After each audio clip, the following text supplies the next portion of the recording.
오늘 우리에게 주시는 하나님의 말씀은 누가복음 18장 9절로 14절까지의 말씀입니다. 신약성경 126면에 있습니다. 누가복음 18장 9절로 14절까지의 말씀, 찾으신 줄 알고 받들어 읽을 때 마지막 절을 같이 합독하겠습니다. 또 자기를 의롭다고 믿고 다른 사람을 멸시하는 자들에게 이 비유로 말씀하시되, 두 사람이 기도하러 성전에 올라가니 하나는 바리새인이요 하나는 세리라.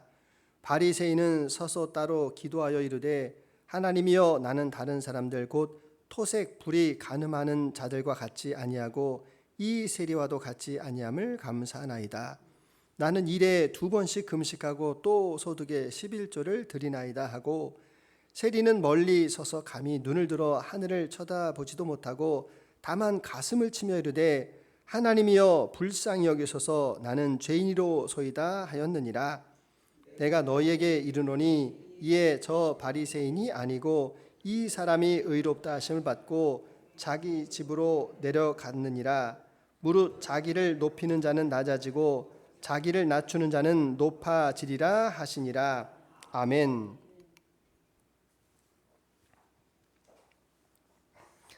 중요한 건 아는데 어려운 단어가 있습니다. 겸손이라는 말 아닙니까? 사람이 이 겸손에 관한 속담을 많이 듣게 되는데, 벼는 익을수록 고개를 숙인다. 모난 돌이 정을 먼저 맞는다. 이런 말도 있고, 당신이 사람들에게 존귀하게 여김을 받으려면 자기 자랑을 줄이세요. 파스칼의 팡세에도 나오는 그런 처세술이기도 합니다. 이처럼 겸손이 참 중요하기 때문에 예수님께서도 겸손에 관한 말씀을 많이 하셨는데, 우리가 이 8월의 달력, 성품 달력 가운데 그 정의가 겸손입니다. 겸손. 자, 겸손은 어떤 뜻인가 같이 한번 읽어보겠습니다. 내가 성취된 것들이 하나님과 다른 사람의 덕분임을 인정하는 것. 다시 한번 읽습니다. 내가 성취한 것들이 하나님과 다른 사람의 덕분인 것을 인정하는 것. 반대말이 교만인데, 사람의 본성은 나를 드러내고 싶어하는 그런 본성을 가지고 있습니다. 그때에 그 본성을 절제하도록, 그리고 그 본성을 다스리는 힘이 바로 겸손이다라는 말입니다. 그래서 이 겸손이라는 것은 어떤 그 종교적인 행위 가운데서도 중요하지만 하나님과 사람 앞에서 이 인격의 가장 기초가 되는 것이 겸손입니다. 그래서 오늘 예수님께서 그 겸손을 비유로 말씀하시는데, 그 시대 가운데 가장 대표적이었던 두 사람, 바리새인과 세리를 통하여서 누가 더 의로운가? 성경에서 의롭다라는 말은 이 구원과도 관계가 있습니다. 그래서 누가 더 하나님 앞에 겸손한 사람인가라는 것을 우리에게 들려주고 계십니다. 먼저 이 바리새인을 한번 보시게 되면, 바리새인이 성전에서 기도하고 있습니다. 바리새인이라고 말하는 것은 이제 이스라엘이 주전 586년에 망했습니다. 포로로 끌려가 가지고 다시 생각을 해보니까, 왜 우리가 망했을까? 그래, 하나님의 말씀 우리가 지키지 않아서 그래. 우리가 다시 고토로 돌아가면 이제는 하나님의 말씀을 열심히 지킬 거야.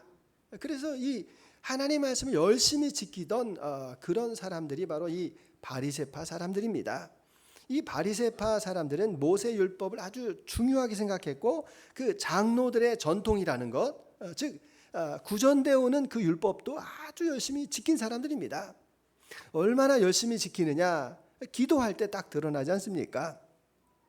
11절과 12절을 우리 같이 한번 읽어보겠습니다.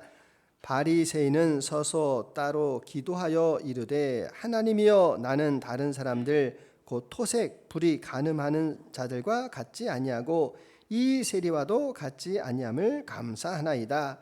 나는 일에 2번씩 금식하고 또 소득의 11조를 드리나이다 하고. 자, 이 기도를 보시게 되면은 완벽합니다. 남을 속여서 빼앗는 토색하는 것도 아니하고, 그리고 불의한 일, 간음하는 일도 안 하고, 저 기도하고 있는 저 세리와도 나는 같지 않습니다. 나는 일주일에 2번 금식합니다. 월요일에 금식하고 목요일에 금식하고 11조도 정확하게 내가 드립니다. 이것만 봐도 이 사람들이 정말 얼마나 대단하고 정직한 사람입니까? 또 기도하는 게 거짓말이 없습니다. 사실입니다. 근데 여기서 문제가 되고 있는 것은 무엇인가 하면 그 기도하는 사람의 마음이 어떤 태도를 가지고 있느냐, 자아도취의 마음을 가지고 있고 스스로 의롭다라고 하는 그 교만한 마음을 그가 가지고 있다라는 겁니다. 자, 이 예수님께서 이 사람들의 그 본바탕을 아셨습니다. 그 사람들의 속내를 정확하게 보셨습니다. 그리고 예수님께서는 이 사람들을 위하여서 위선자다, 회칠한 무덤과 같다, 이렇게 말씀을 하셨습니다. 왜냐하면 겉으로는 그 기도를 그리고 그의 삶 가운데에서 아름다워 보이는데 이 속에는 이 더러움이 가득 찼기 때문에 그렇습니다. 사실을 말하고 있지만 그 말하는 그 사람의 마음 가운데, 그 단어 가운데에서 다른 사람을 무시하고 하나님 앞에 자랑하고 있는 그 교만이 뚝뚝뚝뚝 떨어져서 내리는 것이 바로 이 사람의 기도 아니겠습니까? 자, 왜 이 사람들은 이렇게 하는가 하면 그 율법이 있는데, 하나님께서 하시는 말씀이 있는데 그 말씀에 정말 의지가 뭔가, 그 말씀하시는 뜻이 무엇인가에 관심이 없고, 나는 지킵니다, 나는 이렇게 잘 지킵니다, 사람들에게 보여주고 싶습니다, 이게 이 바리새인들이 가지고 있었던 태도다라는 것을 보여줍니다. 자, 그러면은 이 바리새인이 교만한데, 오늘 우리 시대를 이렇게 가만히 보시자면 이 바리새인의 그 기도, 또 이 바리새인과 같이 사는 것이 지혜롭다라고 생각하는 것이 점점 많아지고 있는 그런 세상을 우리가 살고 있습니다. 왜 그럴까? 제가 생각해 보니까 이 바리새인들은 성공자니까, 성공한 사람들의 이야기니까. 이 바리새인은 율법을 그 오랫동안 연구하는 사람들이었고, 그리고 가문도 좋고 경제적인 능력도 있는 사람이고 많이 배운 사람이기 때문에 그들이 하는 그 말이 더 좋아 보인다라는 말입니다. 오늘 우리 시대 가운데도 여러 가지 많은 말들이 있고 가르침이 있는데, 정말 우리가 정말 따라가고 있는 그 말의 그 본질과 우리가 향하고 있는 지향점이 무엇인가, 우리가 한번 생각해 볼 필요가 있습니다. 심리학자 가운데 바버라 데이비스라는 사람이 한번 실험을 했습니다. 이 사람이 무슨 실험을 했는가 하면, 사람들은 똑똑하게 잘 생각할까? 그래서 보석상에 가가지고 보석도 물어보고 이 말 저 말 막 물어보고 한참을 이야기한 다음에 마지막 그러면은 그거 하나 주세요, 이렇게 이야기하면서 이 사람이 백지수표를 줬습니다. 근데 주인이 그것을 감별하지도 않고 그냥 물건을 내어주더라는 겁니다. 자, 이 실험 가운데에서 우리에게 알려주는 게 무엇인가 하면, 사람들은 정보량이 많아지면 굳이 생각을 안 한다라는 겁니다. 그냥 자기 습관대로 합니다. 제가 또 한번 실험을 해보겠습니다. 슈퍼에 가가지고 여기 그 생수 얼마입니까? 얘가 한 병에 500원입니다. 이렇게 말하는 주인이 있습니다. 또 다른 데 가니까 예, 이거 2개에 1,000원인데요, 하나에 500원입니다. 제가 싸게 드리는 겁니다. 이러면 여러분은 어느 걸 사시겠습니까? 앞에 500원입니다 보다는 이거 2개에 1,000원인데 하나에 500원입니다. 제가 이거 싸게 드리는 겁니다. 이 말에 우리는 더 많이 손이 간다는 말입니다. 백화점에 가서 세일을 합니다.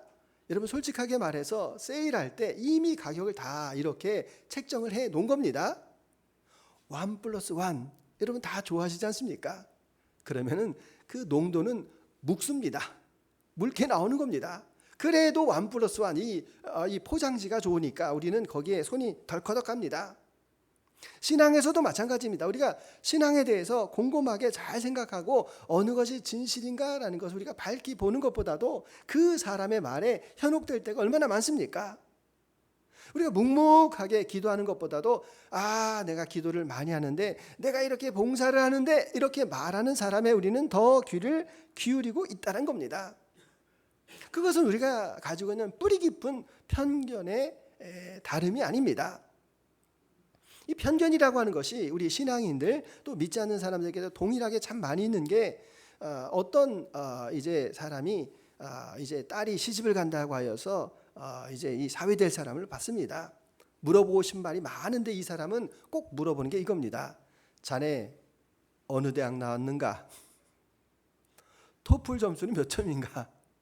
이분의 이야기는 그렇습니다.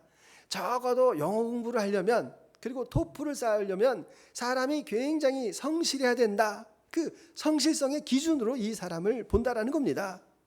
근데 여러분 사실 뭐 공부라고 하는 것이 해보셔서 다 알겠지만 머리가 아주 월등하게 좋아가지고 잘하는 사람이 있고 열심히 하는데도 잘 안 되는 사람도 있습니다.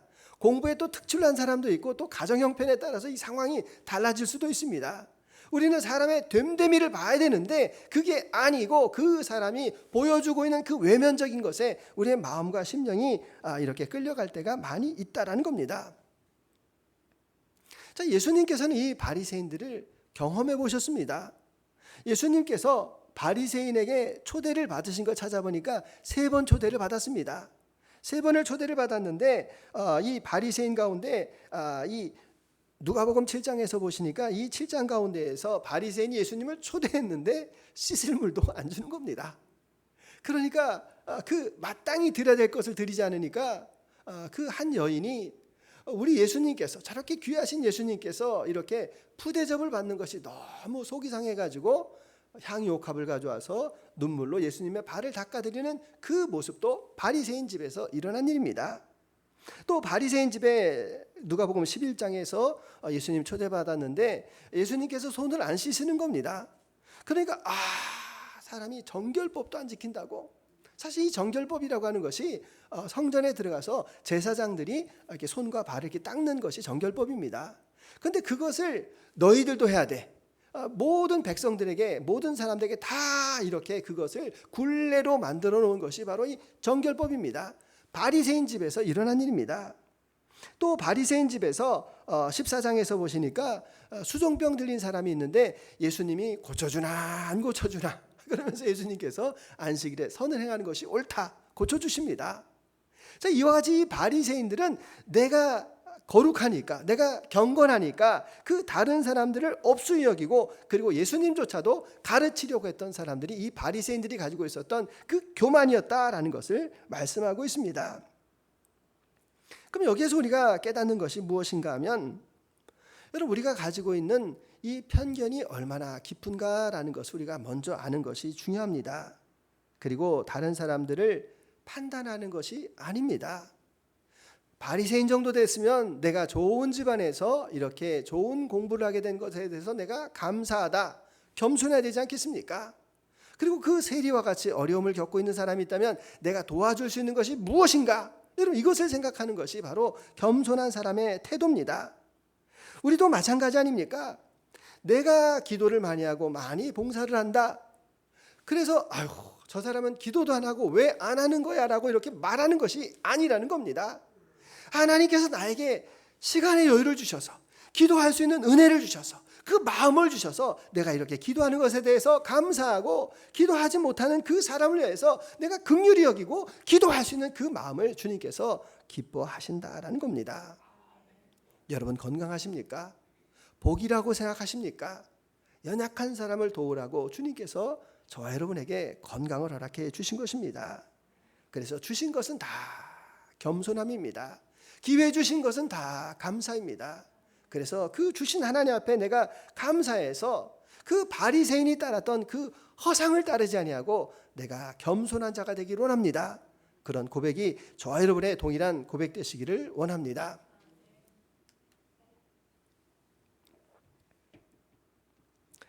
자, 세리가 또 기도합니다. 이 세리를 보니까 멀리 서서, 왜 멀리 섰을까?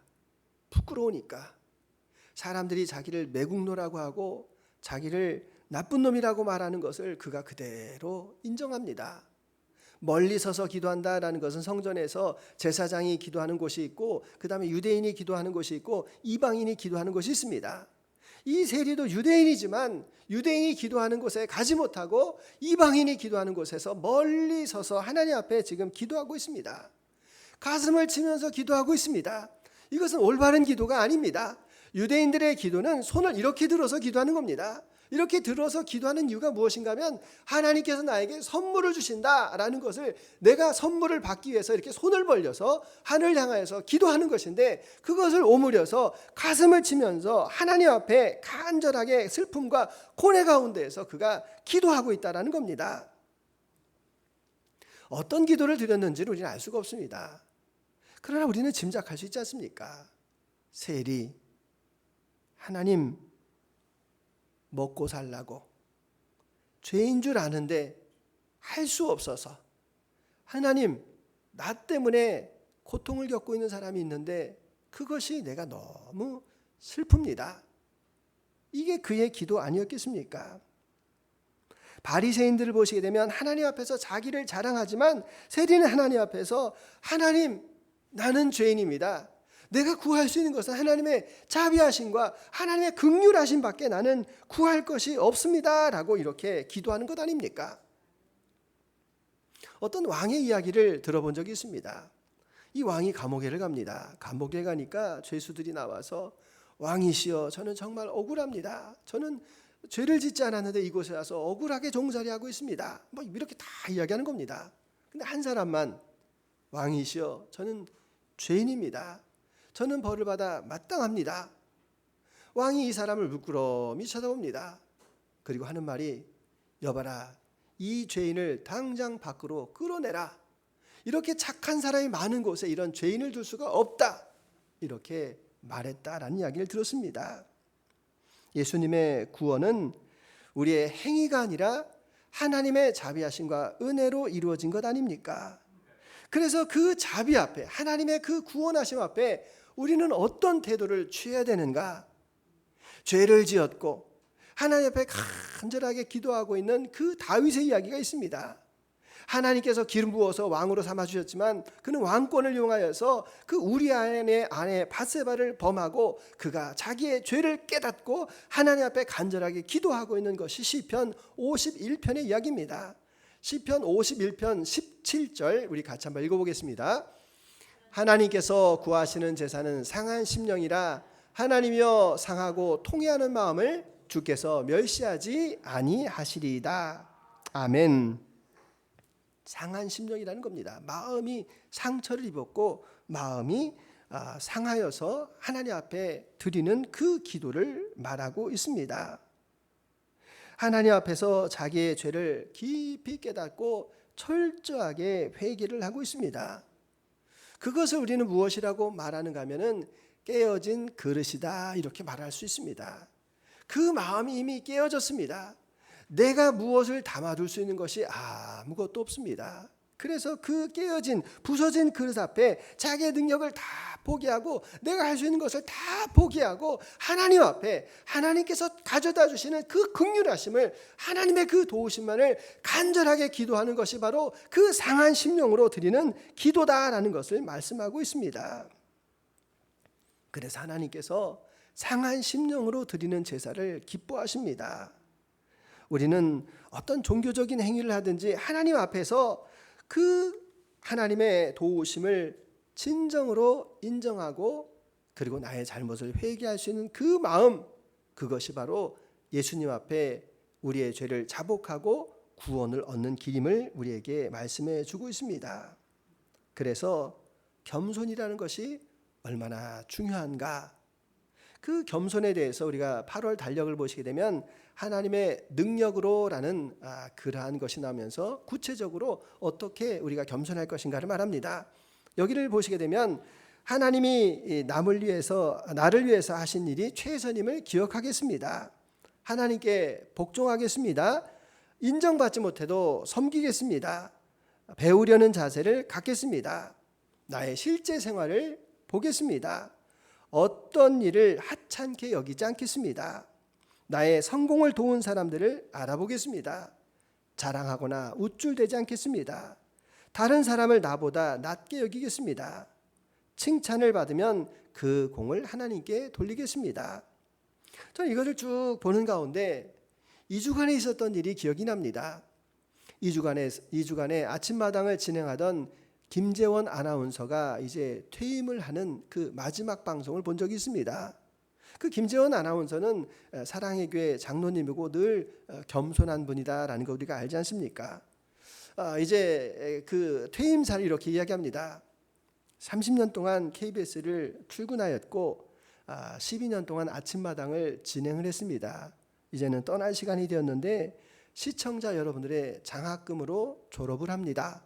그러면서 감사한 사람들에 대해서 쭉 이야기를 하는데 이런 이야기를 합니다.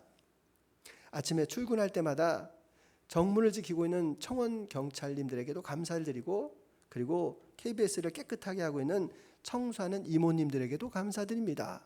이 말을 듣는데, 야, 여러분, 이 청원 경찰에게도 감사하고 청소하시는 이모님들에게도 감사한다.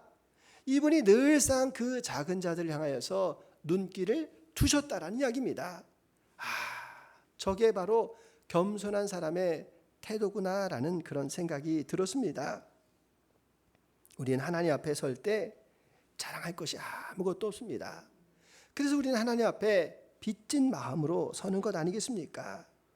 빚진 마음이라고 하는 것은 하나님께서 나에게 값없이 베풀어 주신 그 자비를 내가 깨닫는 것입니다.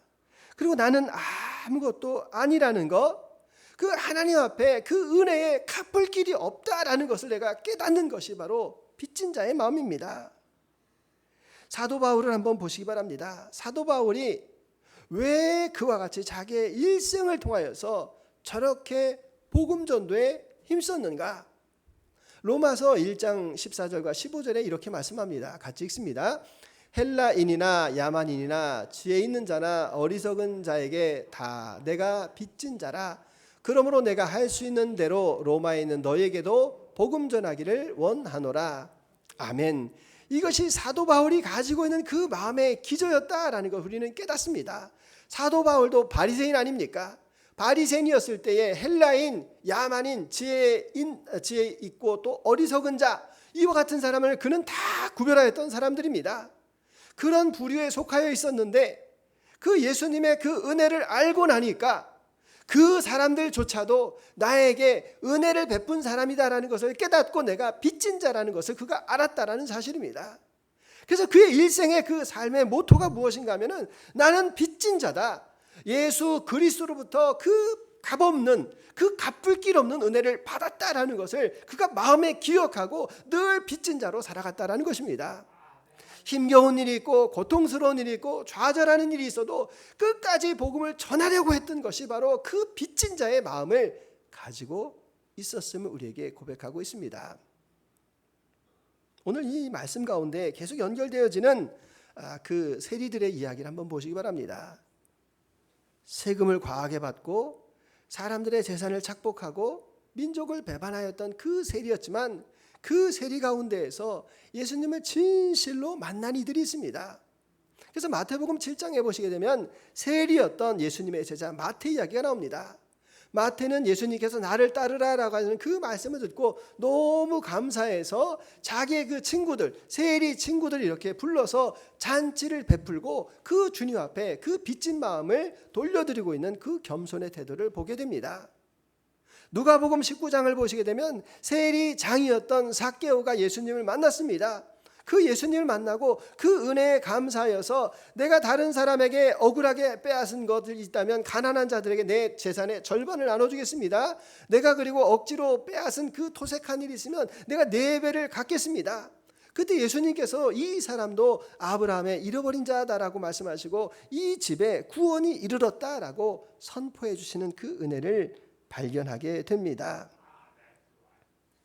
그래서 우리는 주님 앞에 설 때마다 주님, 나는 무익합니다. 주님의 그 큰 은혜를 나는 갚을 길이 없습니다. 주님의 그 은혜와 또 주변의 사람들로부터 받은 그러한 사랑을 나는 잊지 않겠습니다. 그래서 빚진 자로 타인을 위하여서 주님을 위하여서 풍성하게 살아가는 마음이 바로 겸손이다라는 것을 우리에게 말씀하고 계십니다. 여러분, 겸손이라고 하는 것은 참 중요합니다. 오늘 우리 시대가 가장 중요한 그 겸손을 잃어버리고 살아가는 세대 아닙니까? 보여지는 것에만 눈을 가지고 드러나는 것에만 힘을 쓰고 그리고 자랑하고 싶은 것을 내세우기를 원하는 그러한 시대를 우리가 살아가고 있습니다. 겸손이 점점 어려워지만 그러나 하나님 앞에 사람 앞에 바른 인격의 기초가 바로 겸손입니다. 우리의 공동체를 다시 살릴 수 있는 것도 겸손입니다. 겸손이 없는 지도자를 한번 보시기 바랍니다. 겸손이 없는 지도자는 폭력적인 지도자가 될 수밖에 없습니다. 겸손이 없는 부모를 한번 보시기 바랍니다. 자녀가 반항하면서 자라게 되어 있습니다. 겸손이 없는 교사를 한번 잘 보시기 바랍니다. 그러면 학생들이 존경을 거두어 갑니다. 겸손이 점점 무너져가고 있는 이 세대 가운데에서 우리는 누구를 따라가는 것입니까? 그것은 겸손하신 겸손의 왕이신 예수 그리스도를 따라가는 것 아닙니까? 예수님의 본래적인 자리는 하나님과 같은 동등한 분이었습니다. 그러나 예수님께서는 그 겸손으로 우리와 같은 몸이 되셨고 그 겸손으로 자기의 모습을 희생양으로 속량으로 저와 여러분에게 허락해 주셨습니다. 그래서 그 겸손으로 인하여서 하나님께서 예수님을 가장 높은 이름으로 세워주시고 그분의 그 능력으로 인하여서 부활이 되시고 사망의 권세를 깨뜨리시고 저와 여러분의 영원한 구원자가 되어주신 것이 바로 그 겸손의 힘 아니겠습니까? 그래서 이 세상 가운데에서 경쟁하고 과신하고 자랑하는 이 세상 가운데에서 겸손이 가장 강력한 힘을 나는 믿겠습니다. 그 겸손은 사람들이 생각하는 것처럼 약한 것이 아닙니다. 스스로를 통제할 수 있는 강한 능력이 바로 겸손이다라는 말씀입니다. 그래서 나는 2주간 겸손하게 살아가겠습니다. 여러분, 겸손하게 살아가는 것이 어떤 것입니까? 내가 다른 사람들을 잘 관찰하겠습니다. 그리고 그 사람의 잘하는 것에 대해서 내가 칭찬하겠습니다. 여러분, 이것이 겸손입니다. 그것은 칭찬을 통하여서 나를 겸손하게 하고 그 사람도 겸손하게 하는 능력이 있음을 우리는 믿습니다. 또 2주간을 살아가면서 주님께서 주신 은혜를 내가 기억하면서 빚진 자의 마음으로 살아가겠습니다. 하나님의 은혜에 감사하는 삶이 있고 여러분 주변 가운데에서 내가 이 자리에 서기까지 나를 도와준 분들에 대해서 내가 감사하는 마음을 갖고 그들에게 고마움을 표시하겠습니다. 그것이 바로 겸손하게 살아가는 우리의 일상이 된다라는 것입니다. 내가 성취한 것, 그것은 하나님과 다른 사람들의 덕분입니다. 내가 그것을 인정하겠습니다. 이런 겸손으로 살아가시는 저와 여러분의 삶이 되시기를 소망합니다. 주님 감사합니다. 가장 가치 있지만 사람들이 점점 버리려고 하는 그 겸손, 그것이 얼마나 강력한 힘인가. 우리 스스로를 통제하고 다른 일을 세워줄 수 있는 공동체를 바르게 할 수 있는 힘이 바로 겸손임을 깨닫겠습니다. 예수님께서 보여주신 그 겸손함으로 살아내겠습니다. 주님께서 베푸신 그 한량없으신 은혜 앞에 주님 빚진 자로 살아가겠습니다. 이러한 고백이 넘쳐나는 우리가 다 되게 하여 주옵소서. 감사드리며 예수 그리스도의 이름으로 기도드립니다. 아멘.